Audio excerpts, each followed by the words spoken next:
Chers amis, bonjour. Ah, j'oubliais. Très chers amis, bonjour et bienvenue dans, quelle semaine? Alors une semaine bien sûr, estivale, vous excuserez du reste le format un peu, bricolé de cette, émission puisque, je la fais de mon lieu de vacances, pas loin du reste, de Sainte-Anne-d'Auray où, le cardinal Sarrat est venu samedi pour les 400 ans de l'apparition de Sainte Anne. Du reste, pour vivre un moment de poésie religieuse, d'élévation spirituelle, quelle que soit la religion, car personnellement, je les respecte toutes, je vous propose d'écouter un moment, un petit moment, le cardinal Sarrat dans ce qu'il a pu dire de très beau. Dieu a choisi la France pour qu'il soit comme une terre sainte, une terre réservée à Dieu. Ne profanez pas la France avec vos lois barbares et inhumaines qui prônent la mort alors que Dieu veut la vie. Ne profanez pas la France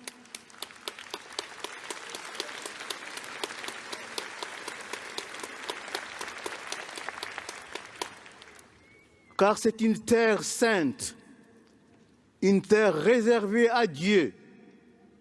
Il nous a dit que ce lieu me soit réservé, qu'il soit mis à part pour adorer Dieu. Il faut se mettre à part. La Bretagne est une terre sacrée et doit demeurer une terre sacrée, une terre réservée à Dieu.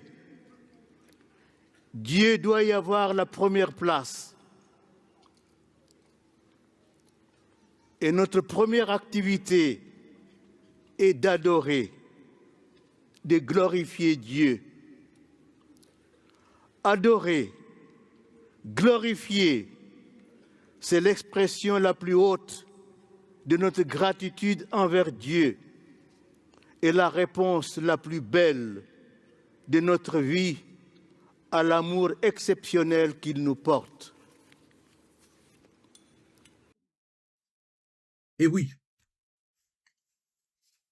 si on pouvait entrer dans ce monde-là, dans ce monde spirituel, les choses iraient mieux. Et pourtant, aujourd'hui, tout va mal, comme si le mal était à l'œuvre en maudissant les relations entre les hommes. Il y a le conflit israélo-palestinien, bien sûr, il y a de part et d'autre le chagrin, pas encore hélas la pitié, la souffrance des deux côtés, et celui qui privilégie un côté plutôt que l'autre fait un choix injuste, car on ne peut pas choisir dans la répartition douloureuse de la souffrance des hommes. Mais il ne faut pas oublier jamais que l'acte initial est venu quand même des assassins terroristes du Hamas. La conséquence, c'est que l'antisémitisme, sommeillant comme une espèce de monstre sous-marin, réapparaît. Et il se signale ici et là par des soubresauts très inquiétants. À l'aéroport de Paris, par exemple, regardez ces images. Une employée de l'aéroport, mais regardez, regardez.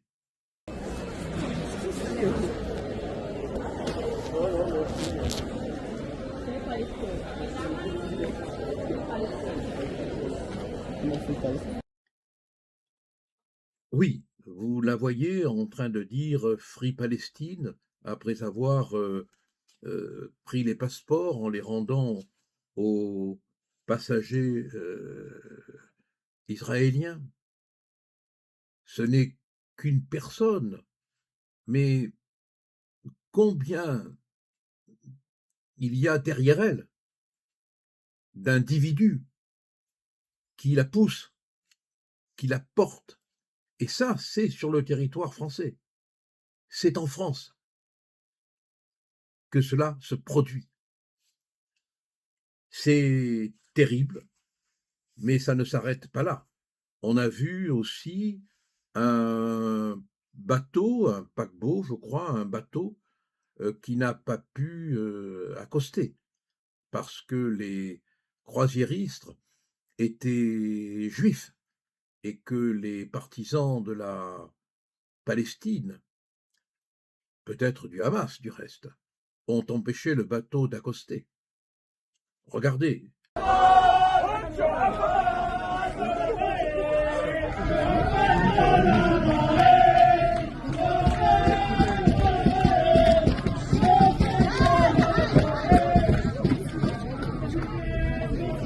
Là aussi, on a les images, on a la preuve par l'image.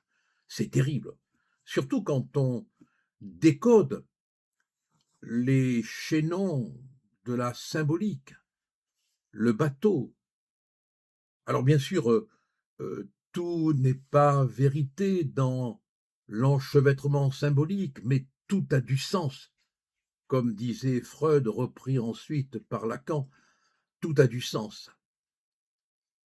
Et quand on parle de juifs et de bateaux, moi je pense à Exodus, parce que tout a du sens. Et puis il y a eu l'incident très, très pénible, très insupportable de la compagnie Vueling. Le mieux, c'est de regarder les images pour comprendre. En embarquant dans l'avion, il y en a un qui a crié Limot Mashiach. Ils se sont tous fait débarquer de l'avion. C'est pas drôle. Le problème, il est, tu analyses, on fait du bruit. Nous aussi, à l'aller, on a fait du bruit. Et donc, ils les ont attendus au tournant sur le vol retour. Là, ils se sont tous fait débarquer de l'avion. Il y a une partie qui va prendre un autre avion, d'autres qui vont rentrer en car. C'est une galère monumentale. Donc, écoutez-moi bien. Les règles, elles sont claires. Tout ce qui est signe religieux, rail, truc orange, kipot, on enlève. Tzitzit, on met on les rentre dans les pantalons. Et tout ce qui était filine, vous allez les mettre dans votre valise en dessous. Ok? On laisse aucun signe distinctif religieux. Ok? Vous allez écouter les règles, on va embarquer dans l'avion, il n'y a pas un mot, pas un bruit. On s'installe, on met la ceinture. Personne se lève sans mon autorisation, même si c'est pour aller aux toilettes. On va pas leur laisser, on va pas leur laisser l'opportunité à ces actes antisémites de nous virer de l'avion. On va rentrer à Paris tous aujourd'hui. Et donc, je compte sur votre maturité à chacun et à chacune pour comprendre les règles et jouer le jeu. Même si c'est pour aller aux toilettes, demander la permission, je sais que c'est relou, que vous êtes grand, mais c'est pour le bien de toute la colo et pour le bien de notre voyage. On est à l'intérieur d'un avion, des enfants d'une colonie de vacances juive s'installent avec leur directrice et l'un des enfants aurait chanté ou crié peut-être, je ne sais pas, et la police est montée à bord pour évacuer les enfants et surtout a jeté à terre la monitrice et l'a menottée. Regardez les images, elle parle d'elle-même, c'est très pénible et on va, si vous le voulez bien, les commenter. Vale. Un momento, un momento, un momento, un momento. Saca a los niños para afuera, llevar a los niños para afuera, venga. Ces images, qu'est-ce qu'elles nous disent? Elles nous disent que un prétexte a suffi pour évacuer d'un avion des enfants identifiés comme étant juifs. Que la monitrice a été molesté, jeté à terre, donc placé dans une position d'humiliation, menotté, donc entravé dans sa liberté, et évacué, corps pendant, de la carlingue de l'avion sous le regard des passagers et des personnels de l'avion. Je pose une seule question, et après on va aller plus loin. Quelle constatation les policiers espagnols ont-ils fait relativement à une infraction, relativement à un comportement qui aurait justifié l'intervention de la police et l'expulsion de la colonie de vacances et de la directrice? Existe-t-il un procès-verbal de constat? Est-ce que la directrice a été entendue par les policiers sur un fait quelconque répréhensible? Non, non, non.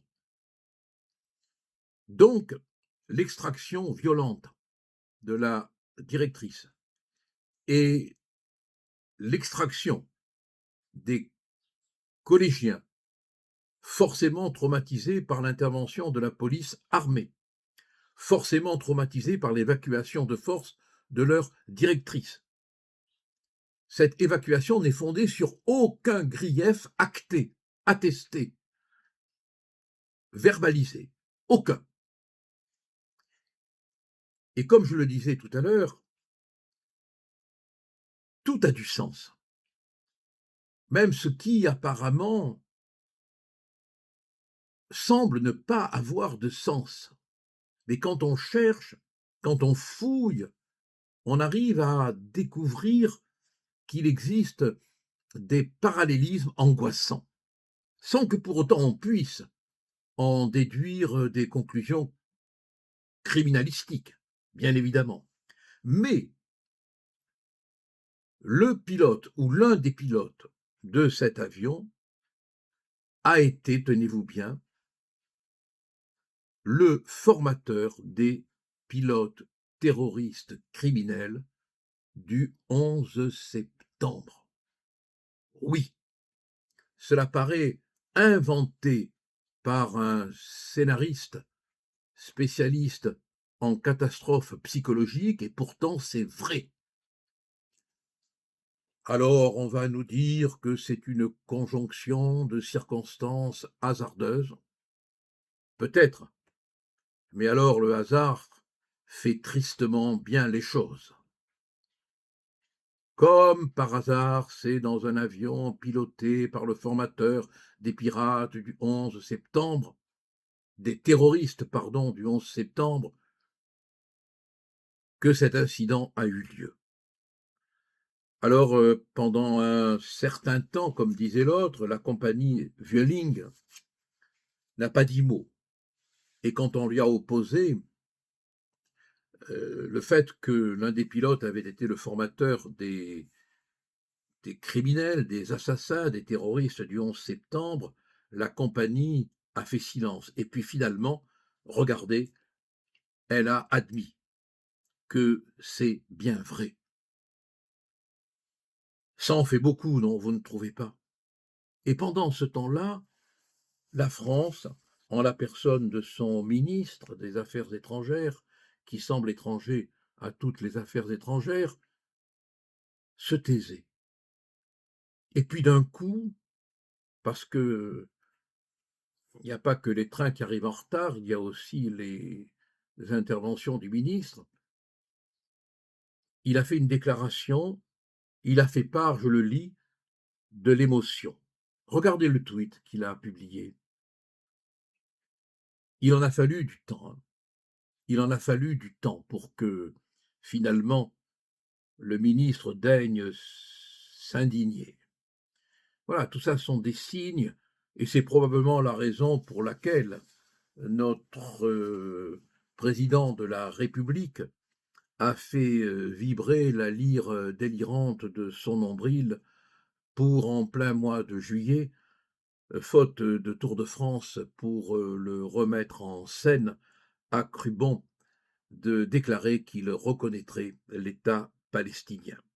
En réalité, cette reconnaissance n'a pour but que de le faire reconnaître lui-même. Et oui, l'été, il semblait effacé. Il fallait donc qu'en ce temps de vacances, il puisse occuper un peu la scène, se remettre en selle, si j'ose dire. On ne lui demandait rien. On lui demandait seulement de la fermer pour ne pas aggraver la situation de la diplomatie française qui est déjà mal en point. Mais il a fallu qu'il l'ouvre, il a fallu qu'il ouvre. Et il a fait savoir au chef de l'autorité palestinienne, Mahmoud Abbas, qui n'a d'autorité que le nom, qui n'a aucune autorité, car le vrai patron, c'est le Hamas, nous le savons, cette entité terroriste. Mais Macron, plus isolé qu'un isoloir, a cru bon de décréter qu'il reconnaîtrait à lui tout seul l'État palestinien. Un mois avant, 78% des Français lui avaient signifié qu'ils étaient contre cette reconnaissance. Giorgia Meloni, qui a reçu en grande pompe le président de la République algérienne, ce qui nous fait un sacré pied de nez, a déclaré qu'elle ne reconnaîtrait pas l'État de Palestine. Et quant à Trump, tenez, regardez ce qu'il a dit. Regardez, regardez.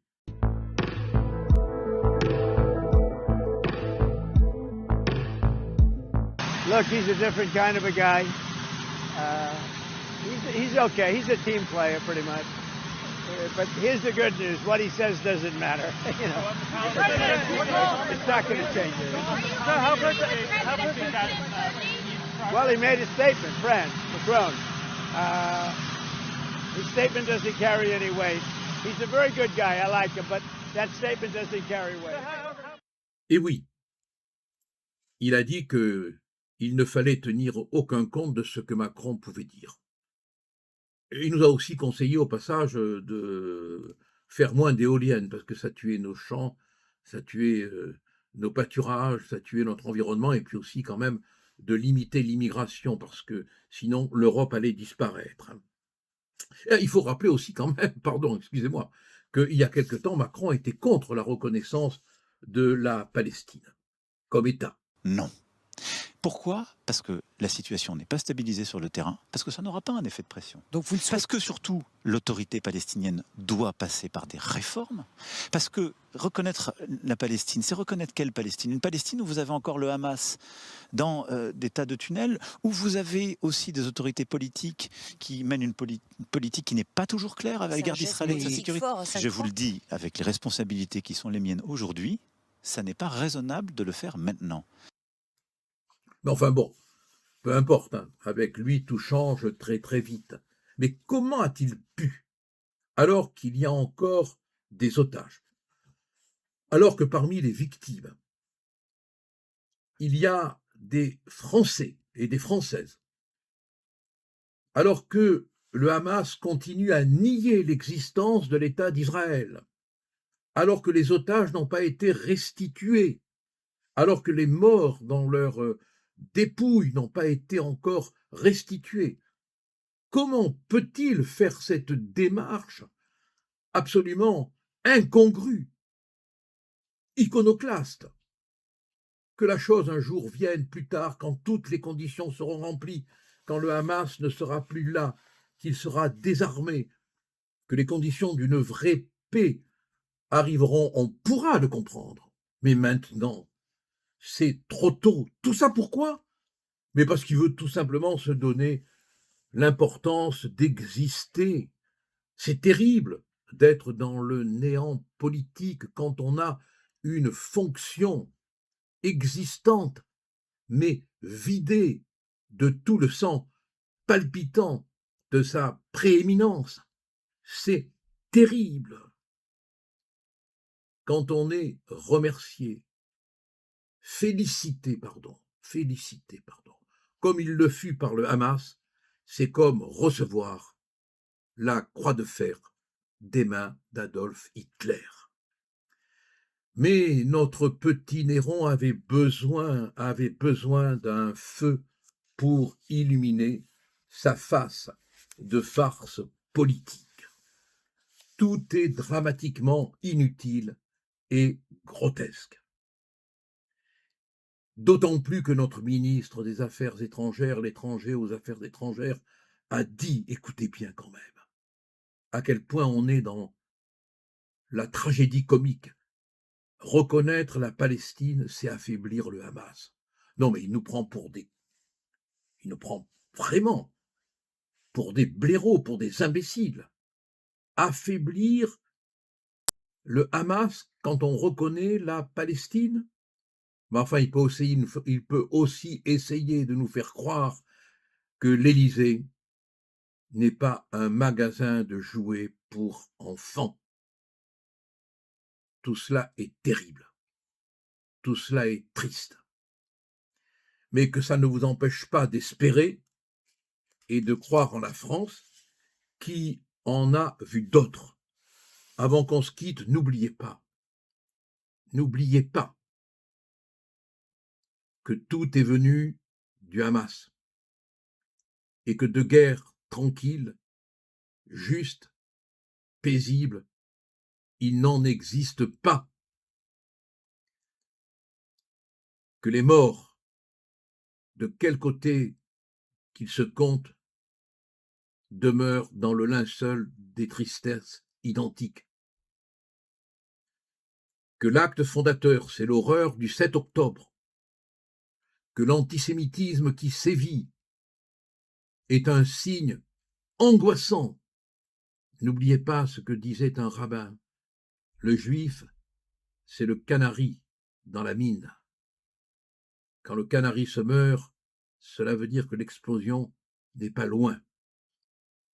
Et enfin, le rapport sur les frères musulmans recommandait la reconnaissance d'un État palestinien pour apaiser les frustrations fréristes, pour désamorcer les théories victimaires et pour réduire l'influence idéologique des frères musulmans. Voilà le cadeau détestable, puant qu'on vient de leur faire. Merci de nous suivre. Plus vous serez nombreux, plus on sera fort. Partout en France, dans la loi, dans la légalité, dans le respect de la République, on est là pour faire entendre aussi une autre voix qui s'oppose lentement mais sûrement à une certaine et réelle dictature de la pensée. Merci d'appuyer sur la cloche pour qu'on l'entende teinter jusqu'à l'Élysée. Au revoir et à la semaine prochaine.